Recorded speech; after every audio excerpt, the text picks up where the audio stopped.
Les apprenants de Mandela International French School, une école congolaise basée à Kampala en Ouganda, ont effectué une visite scientifique à Jinja, une cité située à environ 96 km de Kampala.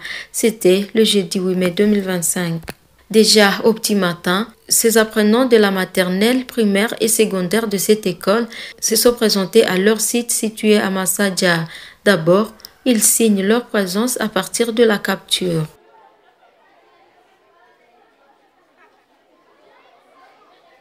Après cette étape, ils montent dans des bus départ vers Jinja.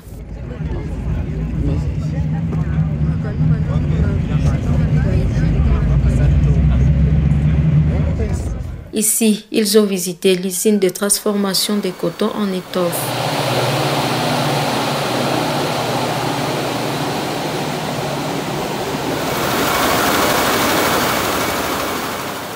Ils ont également visité la source du Nil, une façon de se familiariser au contexte géographique qu'ils étudient à partir des cartes graphiques. C'est ici, sur la rive nord du lac Victoria, où le fleuve Nil prend sa source. D'après Julien Vissambali, représentant du promoteur de l'école, l'objectif de cette visite scientifique était de montrer pratiquement aux élèves ce qu'ils étudient théoriquement. Oui, l'objectif primordial de cette activité était de ramener nos élèves à l'usine parce que beaucoup apprennent que du coton on peut produire des habits et il a fallu que nous puissions les rendre sur terrain pour qu'ils se familiarisent comment le coton qu'on plante au champ et ramené à l'usine, il devient étoffe. À part cet endroit, ils ont visité aussi la source du Nil.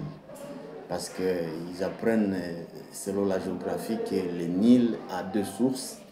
Nous avons le Nil bleu et le Nil blanc. Alors là, ils sont arrivés à visiter la source du Nil. Et ils ont été vraiment aussi familiarisés au contexte géographique.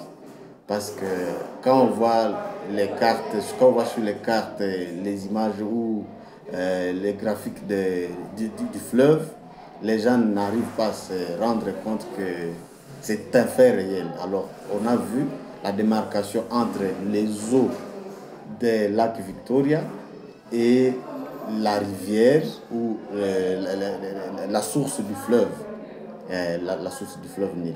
Et les écoliers présents à l'excursion ont exprimé leurs sentiments de joie. Aujourd'hui, on est parti à l'usine de coton. J'ai apprécié comment on fait le coton. Aussi, on a dit aussi qu'on met aussi les habits de coton. Vraiment, j'ai apprécié. On est venu voir la rivière Nil, comment les sources qui a découvert la source. Mandela International French School est l'une des écoles francophones fonctionnant à Kampala. Elle existe depuis 2024.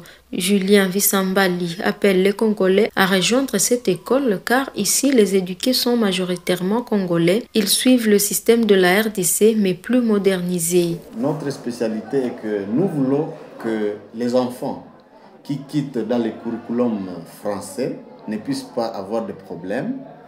Et c'est pourquoi Mandela International French School organise d'abord les curriculums ou les programmes nationaux de la RDC.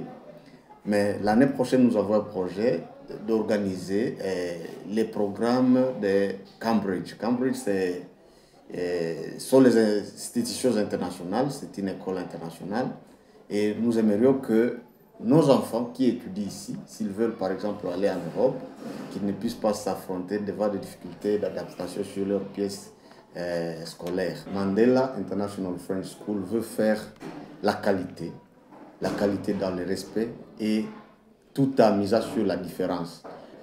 Au moins nous avons une technologie de pointe qui permet à ce que l'enfant qui étudie ici à Mandela soit au même que celui qui étudie en Europe. Depuis quelques mois, l'école Mandela International French School a inscrit les apprenants venus de l'Est de la République démocratique du Congo, précisément à Goma et Bukavu, fouillant la guerre du M23, ce qui a augmenté l'effectif des écoliers.